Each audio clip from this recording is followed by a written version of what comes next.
Dear students of class 9th mathematics, today I will discuss the remaining part of exercise 4.3, question number 6. First of all, if the work done by a body on application of a constant force is directly proportional to the distance traveled by the body, express this in the form of an equation in two variables and draw the graph of the same by taking the constant force as 5 units. Also read from the graph the work done when the distance traveled by the body is number 1 2 units and number 2 is 0 units. इसमें statement given है. क्या statement है कि जो work done है किसी body पर वो जो फोर्स होता है वो डायरेक्टली प्रोपोर्शनल होता है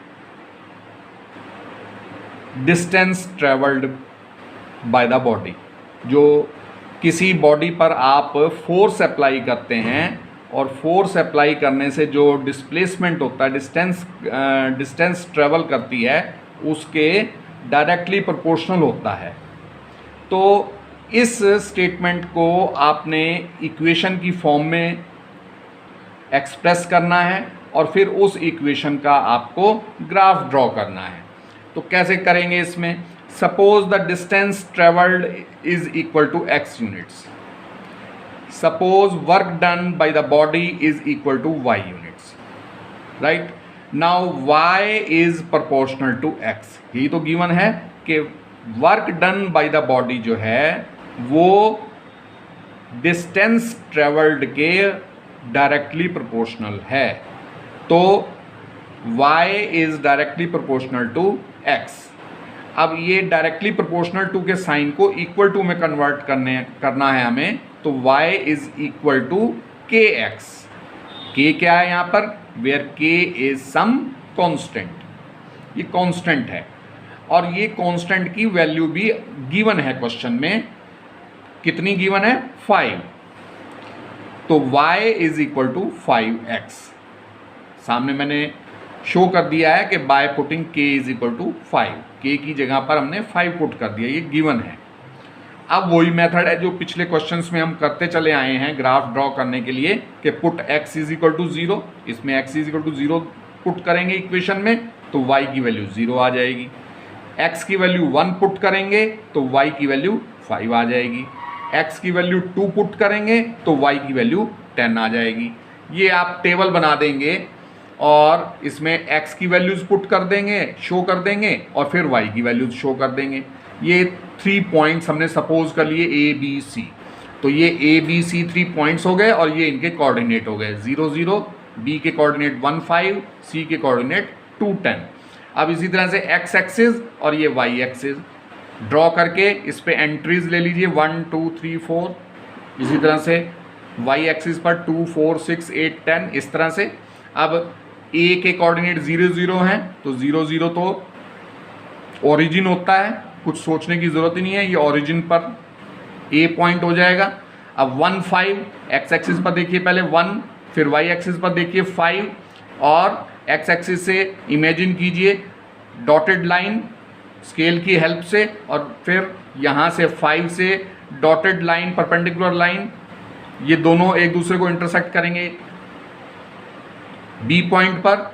और इसी तरह से आप C पॉइंट को भी प्लॉट कर सकते हैं यहाँ पर.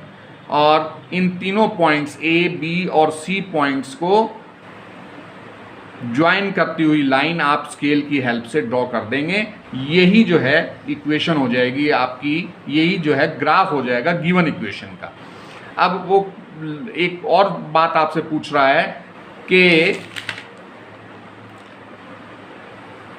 क्वेश्चन को ध्यान से पढ़ेंगे तो from the graph it is clear that work done y is equal to 10 units. y जो है 10 यूनिट्स होगा when x is equal to 2। आप x की वैल्यू उस इक्वेशन में 2 पुट कर देंगे तो y की वैल्यू 10 आ जाएगी, यही पूछा गया है। इसी तरह से x की वैल्यू 0 पुट कर देंगे तो y की वैल्यू क्या आ जाएगी, 0 आ जाएगी। ये आंसर हो गया आपके क्वेश्चन का। तो I hope you will have understood this solution. और एक बात मैं बताना चाहूँगा आपको कि ये exercise 4.3 examination point of view से बहुत इंपॉर्टेंट है, क्वेश्चंस इसमें से पूछे जाते हैं। Now come to 7th question.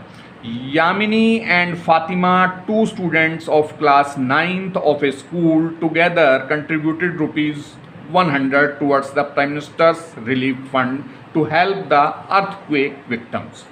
Yamini और फातिमा 2 स्टूडेंट्स हैं क्लास 9th के किसी स्कूल की, और उन्होंने प्राइम मिनिस्टर्स रिलीफ फंड के लिए 100 रुपीज़ दोनों ने कंट्रीब्यूट किए।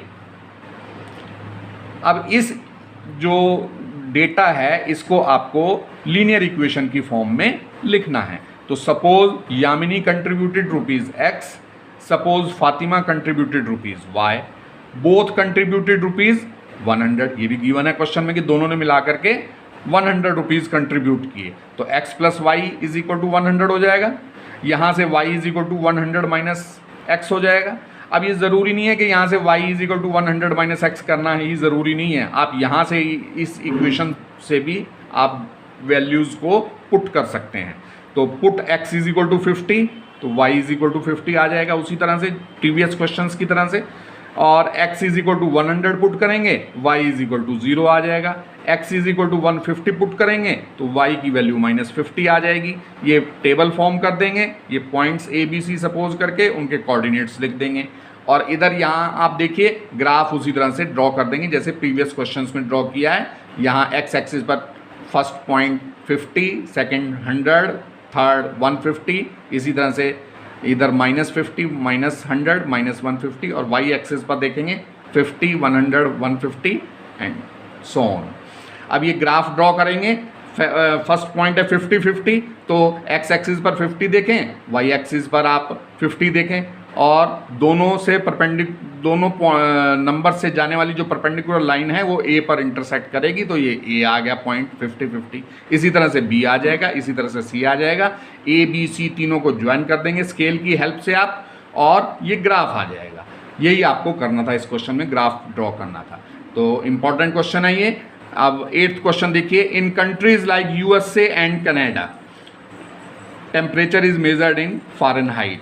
अब ये जो USA और कनाडा है उसमें टेम्परेचर को फ़ारेनहाइट में मेज़र किया जाता है, जबकि इंडिया में टेम्परेचर को सेल्सियस में रिप्रेजेंट किया जाता है। अब इसको सेल्सियस में और फ़ारेनहाइट में एक रिलेशन है जो रिप्रेजेंट करती है ये equation F is equal to 9/5C + 32। Draw the graph of the linear equation. इस इक्वेशन का हमें ग्राफ ड्रॉ करना है using Celsius for x axis. x axis पर आपको सेल्सियस मेजरमेंट लेना है और y एक्सिस पर फ़ारेनहाइट मेजरमेंट लेना है, राइट। इस तरह से इसमें first, second, third, fourth, fifth 5 parts हैं। तो उसी तरह से आपको ड्रॉ करना है ग्राफ जैसे प्रीवियस क्वेश्चंस में करते चले आ रहे हैं, कोई नई बात नहीं है। F is equal to 9/5C + 32। इसमें आप क्या करेंगे, put C is equal to -5, C is equal to -5 put करेंगे तो F इज इक्वल टू 23 आ गया। C is equal to -10 put करेंगे तो F इज इक्वल टू 14 आ गया। C is equal to -15 put करेंगे तो F इज इक्वल टू 5 आ गया।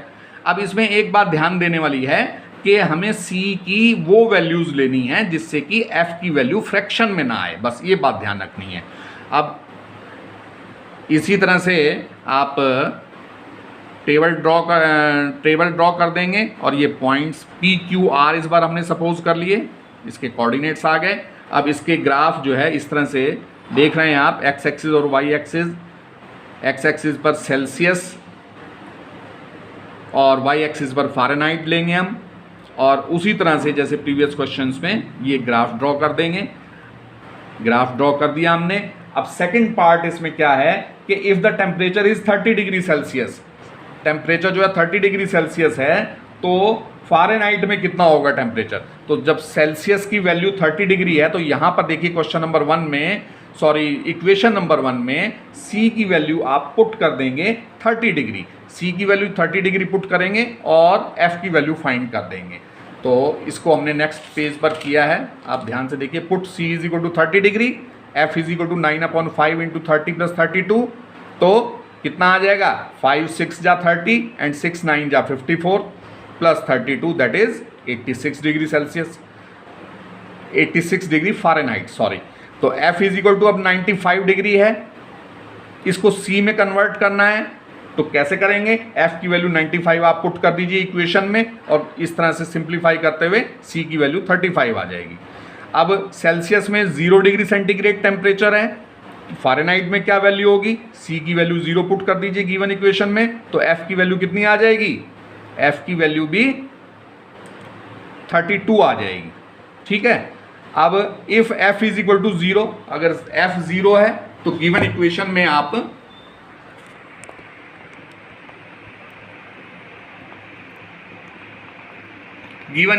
आप F की वैल्यू 0 पुट कर देंगे और F की वैल्यू 0 पुट कर देने से क्या होगा, F की वैल्यू 0 पुट कर देने से आपको C की वैल्यू 17.8 डिग्री आ जाएगी। फिफ्थ में वो कहता है कि F और C की वैल्यू इक्वल हो, अगर सेल्सियस और फ़ारेनहाइट की वैल्यू इक्वल हो तो क्या होगा, कौन सा ऐसा टेम्परेचर होगा जिसमें सेल्सियस और फ़ारेनहाइट दोनों की वैल्यू इक्वल होगी, तो हम F is equal to C put कर देंगे गिवन इक्वेशन में और यहाँ से C की वैल्यू -40 डिग्री आ जाएगी। तो -40 डिग्री में सेल्सियस और फ़ारेनहाइट दोनों मेज़रमेंट इक्वल हो जाएंगे। तो ये लास्ट क्वेश्चन था इस एक्सरसाइज 4.3 का। I hope you will have understood the solutions quite well and if you like this video, you are requested to share this video also and subscribe this video. Thank you very much and have a nice day.